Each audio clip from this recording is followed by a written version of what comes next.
Speaking of the life of a entertainer, as I said, that's the most dangerous. Who was removed? She was moved ritually too. R. Kelly sold rights to his albums to Aaliyah's family to avoid arrest over illegal marriage. Let me say this.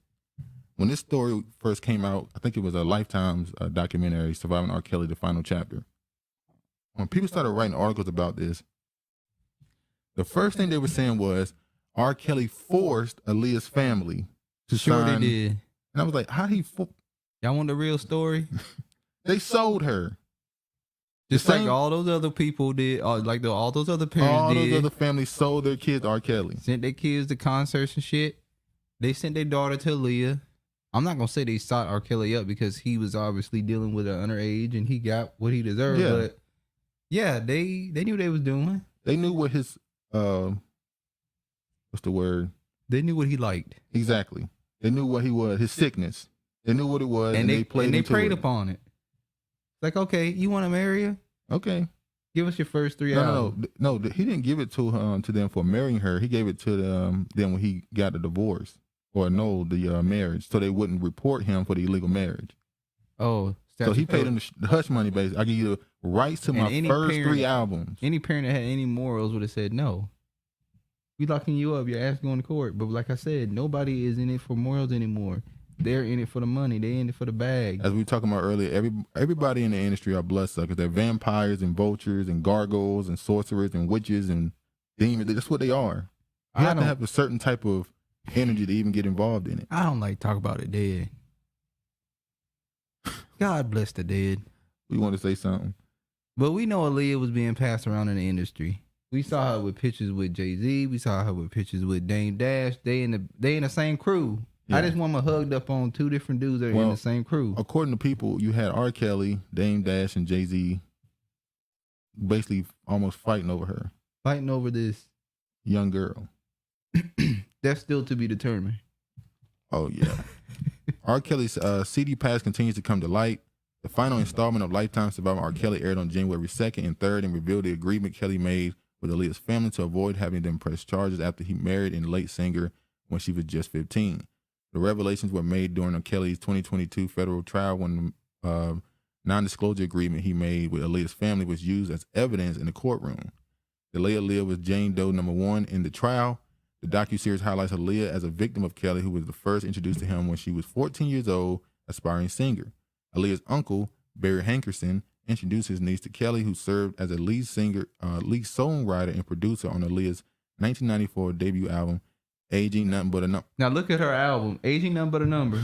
Her uncle, he was involved with this too. Exactly. He knew what R. Kelly was. Come on, everybody knew what R. Kelly was. They knew what he was doing. At the time, there were rumors that Aaliyah, who was 15, was dating Kelly, who was 27. And the fact that her parents had no problem with her album being named Aging Nothing But a Number. She's a 15-year-old. Well, I will say this: in the '90s, there was some kids singing some songs they had no business singing.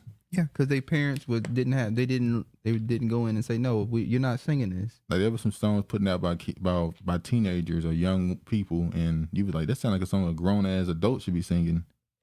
But yeah, but that was even going on even before that. Honestly, the pair got married and falsified that at least age 18. The marriage was annulled by Aaliyah's parents on February 1995. In the docuseries, people were close to Rob. Both R. Kelly and Aaliyah shed light on the legal agreement that was allegedly forged between Kelly and Aaliyah's family and said they wouldn't press charges against the singer if Kelly sold the rights to his first 3 albums.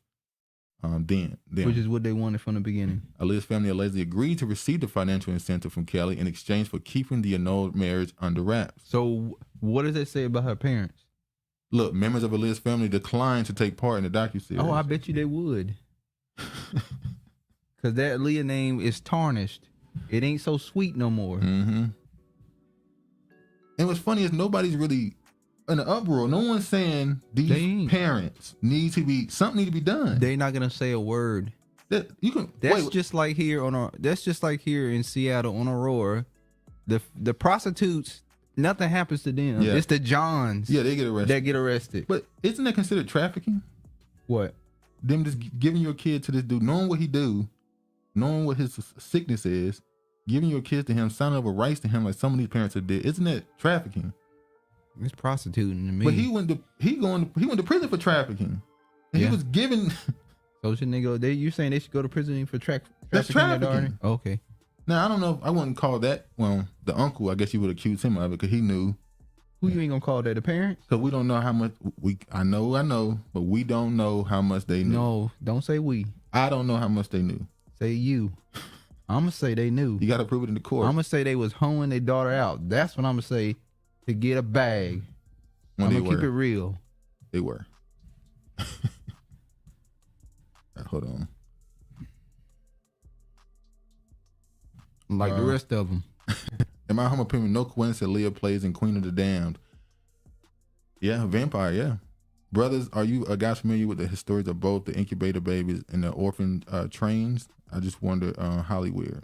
Incubator babies and the orphan trains. I never heard of that. The orphan trains. Oh, you think, I mean, I'm guessing based off what you said, you're saying that they bring orphans through trains through Hollywood, throughout the country? What up, Smiley?